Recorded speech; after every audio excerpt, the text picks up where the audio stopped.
Favor says, how about handing out gift cards at Walmart, to people online? Is that appropriate? Is that not? Your thoughts on that? That's a great idea.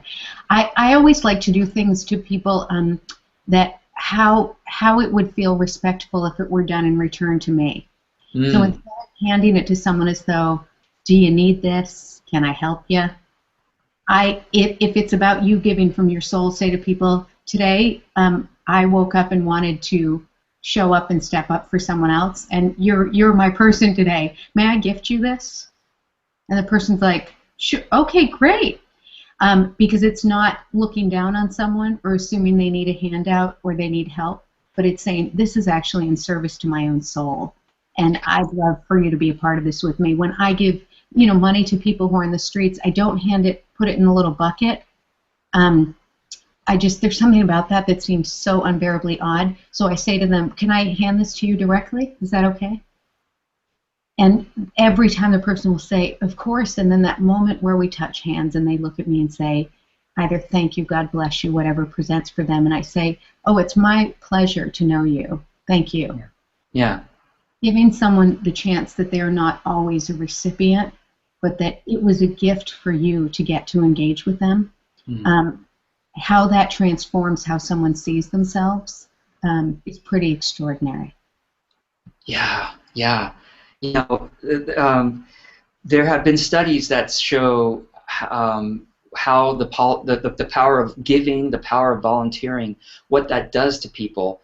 I'm not recalling the exact source, but a study about how people who are feeling depressed or down, if they do volunteering, it has a powerful effect, maybe even more than medicine can, in terms of a long-term effect on giving. So maybe you can speak to that a bit about how when we give truly from our heart, there may actually be a bigger benefit to us than to the person receiving. Of course, there's a big benefit there, but the sort of the power of the win-win. And it's not just me giving, I'm losing, that person's winning. So talk about that a little bit. Yeah, boy, there's something about serving. In the course of my life, when I've needed to get out of my own way, and there's a million self-help books, and those are great, and they serve a function. But when I show up and say to someone, it would be my absolute pleasure to be able to serve you in any way that I can. It's not help you or fix it, but there's something that happens to you kind of in your cells when you serve another person, and then you see how much possibility there is for connection. So when people say they feel lonely, I say to them, then go serve someone. After a divorce or their kids leave home and they feel kind of lost and their world feels small and trapped inside their heads, I say, this is such a chance to let other people in, and in a way that will actually lift you up in untold ways. And it's funny when I think about volunteering, because it's not gotten that much credit historically in the United States. In some communities it absolutely has, but there was this last run of times where I was voting somewhere, and then there was a blood drive, and then I was at the hospital visiting someone, and I realized that this kind of generation of World War II women all were volunteering there. And I thought, oh shoot, who's going to replace them, right?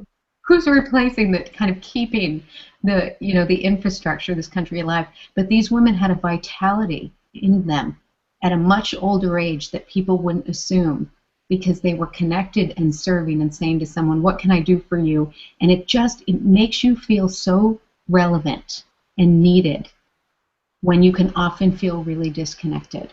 And I thank the people I serve for the gift of being able to show up for them and for being yes to me, because they could say no.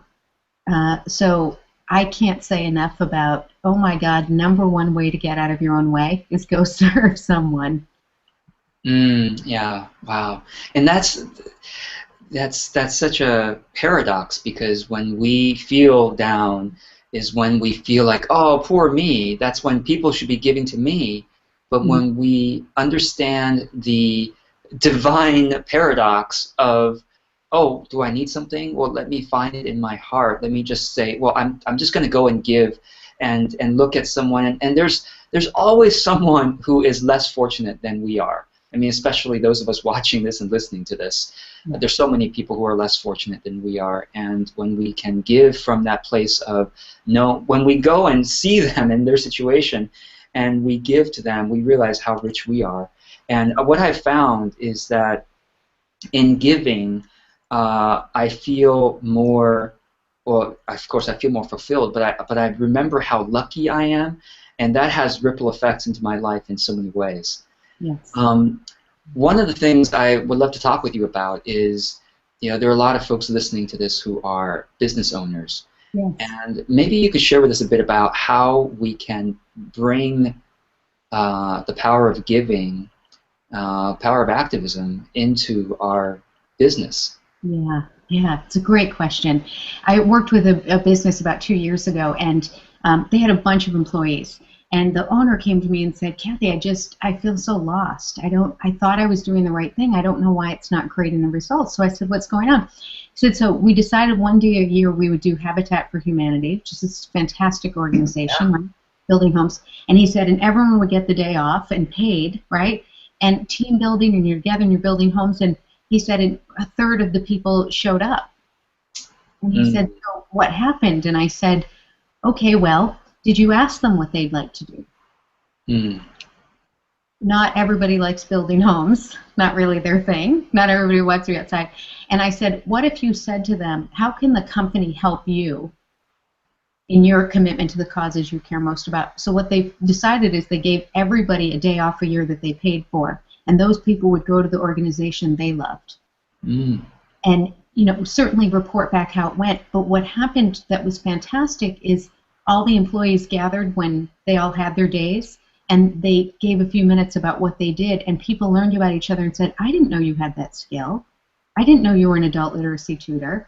You do what with people on weekend? What? And he said, there's this richness in my company that I had no idea. He said, I saw people through a very narrow lens. And then we started to say, is there something we might like to do as a company-wide? But it really grew organically rather than kind of top-down imposed. So my approach with employees is allow them to support the thing they want the most, but then not just check it off a box. Be in community and conversation about it, and you will not believe how many skills are actually among your employees that you might then be able to call on for other things to do with your business. Things get found out that's incredible. And in terms of the culture of the company, I think those who are in leadership around the company say, what do we know we stand for? Not what's our business model, but what do we stand for? And these are words like fairness and opportunity, equality, justice. Like, just go for it in the big words and start mapping those, and then say, who are the 2 or 3 organizations or leaders that we feel live into that? And we're going to say, we're not just going to write a bunch of checks to a handful of groups and they write thank you letters and it goes in a file. You could do that, not really that fulfilling and not fun. I mean, you might as well have some fun doing this. So we've done that at my company and said, what do we stand for? And what would we be willing to put our neck out for? And what we found, someone said to me once, that seems risky though, right? Because what if someone says, you're just supporting a cause that seems a little too fringy?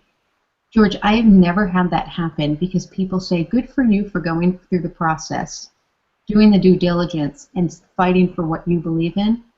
And then people are impressed by the model and want to figure out how to use it for themselves, rather than, is that really the cause you're getting behind? It has not happened when you do the good work. So ask the hard questions and be willing to step up for something that might be a little bit out of the box. Yeah. I have found in my business that when I'm willing to step up for what I truly believe in, even though I know it is controversial and can be polarizing, yes, I find that those who are my ideal audience become more loyal, become more engaged.